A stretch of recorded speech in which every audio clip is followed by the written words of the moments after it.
And welcome to today's episode of Working with Energy to Activate Healing. Our guest, Carol Ray, hailing from the serene landscapes of Portland, Oregon, is a true testament to the transformative power of spiritual exploration. Her journey began years ago when she felt an inexplicable pull towards a meditation and energy focused class at her local gym called I Chi. Spelling is AICHI. It was there that she delved into the art of meditative movement, learning to harness and channel energy for her highest good whilst shedding what no longer served her. Carol shares her profound experiences of feeling the energy flow through her hands during these classes, a moment of awakening that set her on a path of spiritual discovery. As she listened to the universe's gentle nudges, she found herself drawn to books and healers who guided her along this profound journey. One pivotal moment during a healing session saw her feeling an incredible wave of energy coursing through her body, connecting her to the vast expanse of the universe. Carol's quest for knowledge and healing eventually led her to Kundalini University, where she received certification as a Kundalini yoga teacher. But her journey didn't stop there. It was as if the universe continued to speak to her. After completing her Kundalini yoga certification, she felt the unmistakable guidance to embark on a new path, Reiki. Tune in as Carol shares the fascinating details of her journey, from meditative movements to Kundalini yoga and Reiki, offering us insights into the profound shifts that can occur when we heed the universe's whispers and embark on a spiritual voyage of self-discovery. Stay tuned for an enlightening conversation with his remarkable Kundalini yoga teacher and Reiki specialist from the heartland of Portland, Oregon. So, welcome everybody. We are here today for a conversation with Carol and Suzanne. We're going to look at working with energy to activate healing. So, I'm Suzanne, and I'm going to hand you over to Carol in a moment. She's going to introduce herself, and she's also going to give us a little bit of an insight about how she came about her spiritual journey and kind of how she awoke into that. So I'll hand you over to Carol. So welcome, Carol. Great. Thank you, Suzanne, for having me here today. I really appreciate you inviting me to this space with you. It's great to have you here. We're so honored to have you. So I'd just love for you to share with the listeners about your journey of spiritual awakening. I'll try and, sink it in. It felt like it was over years that unfolding was happening for sure. And as I think about it, I believe the initial time when I noticed it was I was drawn to take this class at my local gym called Aichi, AICHI. It's a meditative movement class that you're really working with energy, bringing in what you need for your highest good and releasing what no longer serves you. And so through that class, I really started like asking for healing and visualizing, releasing what wasn't serving me and bringing in what I needed. And in that class, I actually started feeling the energy, in my hands. And so then just listening to the nudges from the universe, and that led me to read certain books or to find certain healers to work with. Things just kept opening. And one day during one of my healing sessions, the practitioner, she was clearing my chakras, and well, as she got to my feet, and she grabbed my feet, I felt this wave of energy just like move through my body. And I felt at one with the universe and all that is. And Wow. yeah, so it has definitely changed my life and the trajectory of my life. Hmm. That sounds amazing. And I guess when you, like what you and you mentioned when you started on that path, that first class that led you to reading books, and it does open up a whole new world, doesn't it? When you start to really delve into new ideas, new modalities, you really, really kind of just start to connect with something in a completely different way that is completely new and kind of inspiring, and you just want to read more and more and more. Exactly. And just, you read about something in one book and you're like, oh, I want to know more about that. And that leads you to something else. Or, you work with a certain practitioner and you're like discovering these things about you that have been hidden. And Yeah. that yes, that now you're coming into your authentic, true nature and you're seeing these things through new eyes. And so it's been a beautiful, beautiful experience. And you, as a yoga teacher, you're a Kundalini yoga teacher and Reiki master, is that correct? Yeah. And so at the moment, I understand you're working on a program where you're going to fuse those two modalities together. So I was just wondering for the listeners, can you explain a little bit about your Reiki journey and how Kundalini yoga came into your life as well? Kind of how did they both come in, and for you to come up with this idea to marry that together? Um, so I'll start with Kundalini yoga Hmm. because that actually appeared first. I First. mean, even though I was receiving Reiki from other practitioners, but it was in that healing session that I mentioned that it was actually a Kundalini awakening. And so after that, it's like, oh, it was recommended that I start utilizing Kundalini yoga. And I'm like, okay, just to work with the energy. And so that began my journey with Kundalini yoga. And eventually I wanted to know as much as I could possibly know, which I still don't know all the things that I Yeah. would like to know. I mean, that's never ending, but it definitely and I was inspired to take the teacher training course through Kundalini University, which was fabulous instructors.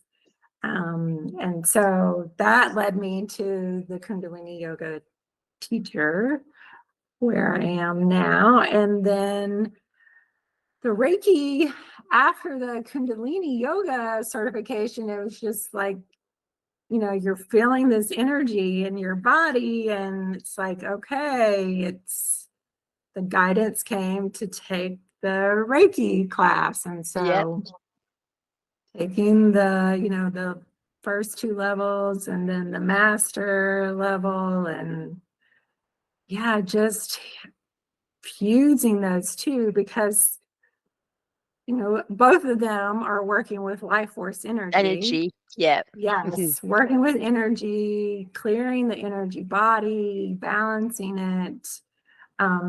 So it just seems like a natural pairing to me. Hmm. And yeah, that what you mentioned, the program that I have is both diving deep into the energy body, each of the major chakras, clearing, balancing, learning practices in which to do that, learning those tools so that you can notice when, oh, I'm feeling this. So I need to work on this chakra, or, Yeah. kind of Hmm. focusing in on. but becoming aware of your body in a different way so that you can do that. And what would you say was the differences, just like for the listeners, like how would you differentiate between like the energy of Kundalini yoga and the energy of Reiki? Is there a difference, or is it possibly quite similar? Really good question. Kundalini, it can flow like in a micro orbit. So it kind of starts up and it goes around. And that's like when you're in balance, because your chakras need to be balanced in order for the Kundalini energy to flow. To flow, right? Yes, to move without issues. Yeah. So that's kind of happening within your body. And then Reiki is like spiritually guided healing energy. Yeah. So it's actually you're acting as a channel. You're receiving this energy and it's coming through you to someone else. Got you. So it's like that bringing in and then that moving it around. And that's why marrying them two together, I guess, would just be a beautiful experience for the person who's actually in it. Right. Because you're getting the healing on all different kinds Yeah. of levels going on, like internally, and it's coming from The universe the and universe. yeah. Getting that universal healing energy is, That what sounds fun. Reiki is. And so your program that you're running, is that going to be online for people to do? Is that an online program? Yeah. It is an online program. If someone happens to live in Portland, Oregon, or in that area, we could do the actual Reiki sessions, the one-on Reiki sessions Oh, that would be in amazing. person. Yeah. But Reiki can be done online too, because energy is energy. Yeah. It doesn't know time or space. And so it can be done very powerfully still online. But yes, the Kundalini yoga part of the class and just meeting as a group would also all be online. Online. That sounds fab. And how long does it run for, or have you not got to that bit yet? Are you? 9 months is what I'm thinking. Wow. Yeah. So Yeah. birthing a new you on the end. Oh, I like that. That's good. Yeah. Having that kind of an initiation in the beginning and just learning more about the energy body and working on it as a whole before we dive into the individual chakras, and then at the end kind of working on the energy body as a whole again. Yes.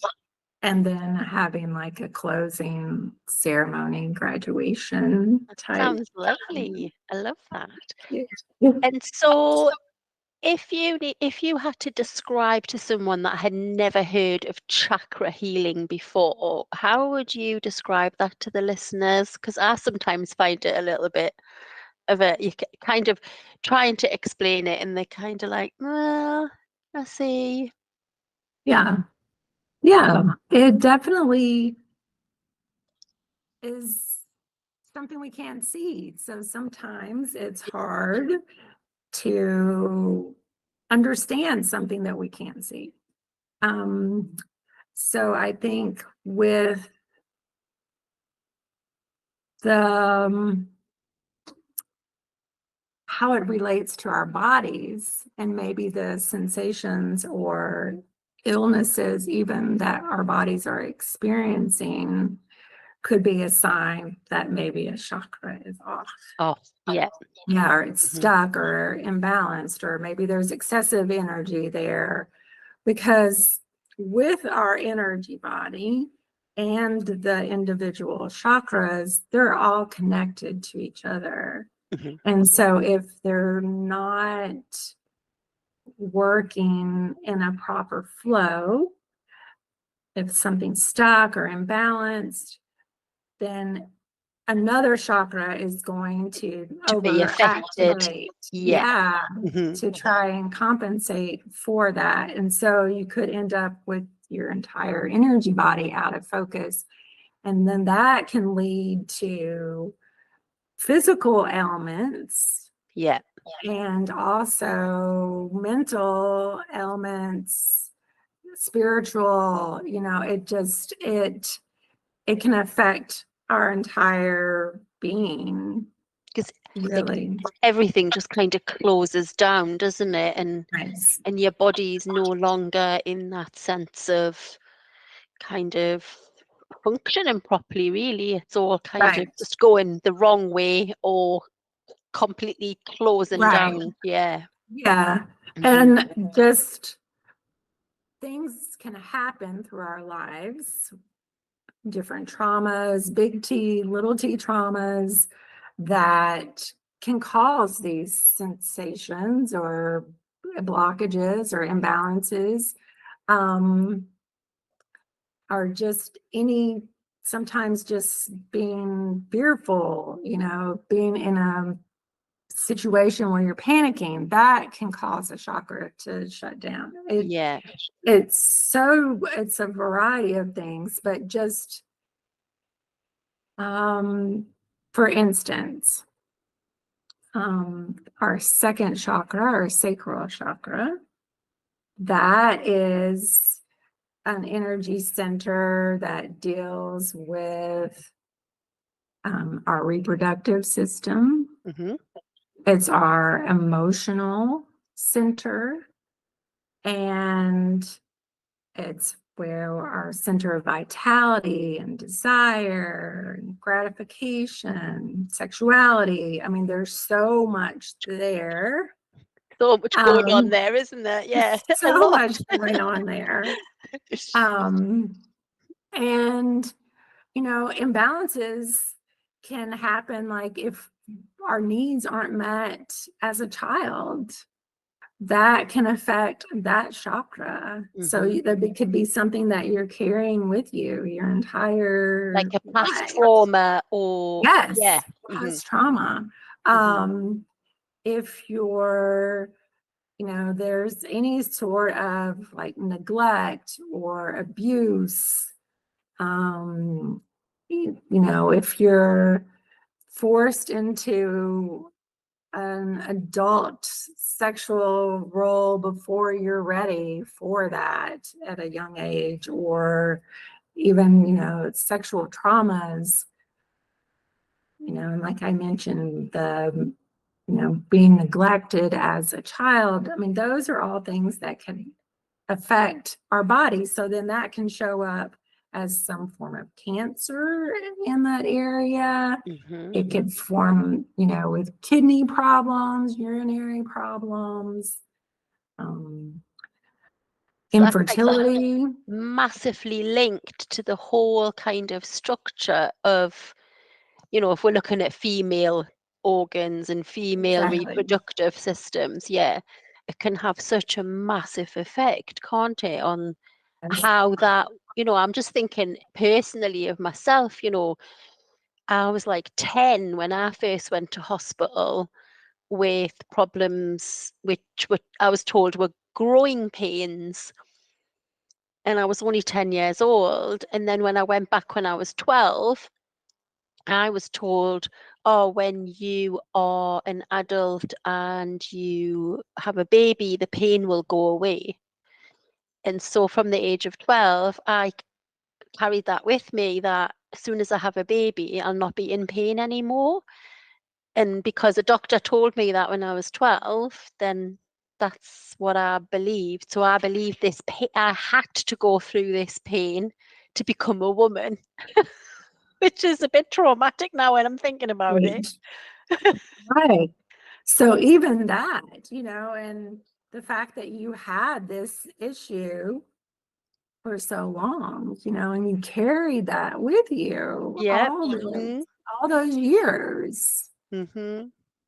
Yeah. and And then not only does it affect those physical aspects, but then it's like, that's our emotional seat. And so what emotions are being affected, Yeah. Mm-hmm. by what's happening from that chakra. Mm-hmm. I mean, Yeah. the chakra and the energy body, it's fascinating. It's just how it relates to so many things that's happening in our mental, physical, Physical and spiritual. emotional, Yeah. Mm-hmm. I mean, all of it. Yeah. It's huge, isn't it? Yes. And so, which chakra would you say you worked on the most? Do you have a specific chakra? Because mine actually is well, I've got two, sacrum and solar plexus for me are my kind of always ones that are blocked or not moving right. So they need quite a lot of work there. So which would you say was yours? Um, I would say my throat All is the right. one that I have worked on And a you're wearing lot. blue. You're wearing blue Wearing today. blue, yes, So for our keeping it listeners, if you didn't glowing. know, the color for the throat chakra is blue. Exactly. Which, as far as the throat, again, if as a child you're growing up in a household or around people who believe that children should be Should be seen and seen not and not heard, heard. or whenever you try to express your emotions, you're met with being quiet or be quiet. I don't want to hear that. I mean, and Yeah. that can even happen even into an adulthood Hmm. in our relationships there, when you're made to feel like what you have to say isn't important. Yeah. You just kind of shut down and, yeah, Right. It won't. shuts you down. Hmm. Right.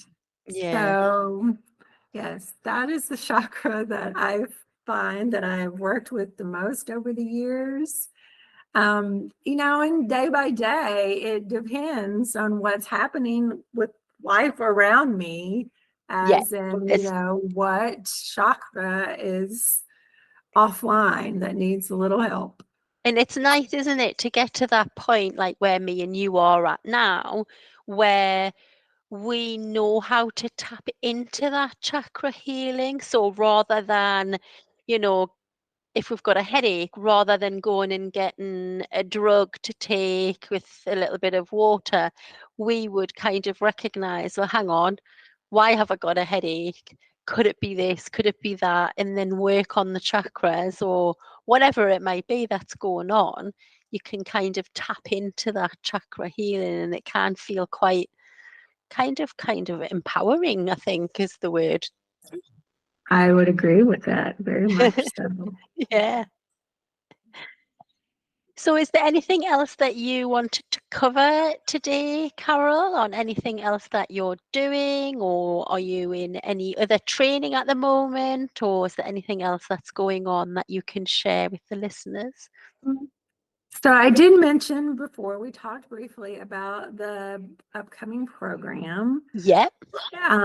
So yes, people can find me online and at spirallightwellness.com, and I'm sure you'll post all the Put links all for the that. links. Yeah, I will. Yes. Yeah. Mhm. And on that site, if you'll go to the schedule, you can find where your listeners could schedule a one-on-one 30-minute, just we could talk about what's troubling them the most and see if we could come up with a little mini plan to help them move through that. Fab. I also offer Kundalini yoga classes online as Excellent. well. And then Reiki, of course, always online. It works as well. And as far as the Kundalini, there's private sessions, but there's also group that people Right. can sign up for a group Kundalini yoga classes as well. Oh, that sounds brilliant. Yeah, I'll definitely put all the links in the bottom of this podcast and the video on YouTube and that. So I think that's it from me. And it's been a wonderful conversation, Carol. Thank you so much for your time. I've really enjoyed it today. It's been quite enlightening. Zan, you're awesome. Thank you for everything that Oh, you're doing out there. thank you very much. So, thank you, listeners. This is a conversation with Carol and Suzanne about working with energy to activate healing. Thank you for joining us on this enlightening journey with Carol, a true inspiration in the world of spiritual exploration and energy healing. Her story reminds us that when we listen to the universe's whispers and follow our intuition, we can uncover profound transformations with ourselves. If you found today's episode as inspiring as we did, be sure to subscribe to Whispers of the Womb so you never miss an episode. And if you're interested in furthering your own journey of wellness and spiritual growth, consider exploring the Wellness to Womb 6-month online one-to-one program with me, Suzanne, where we create a sacred space of wellness and bring the art of Reiki and yoga into your life.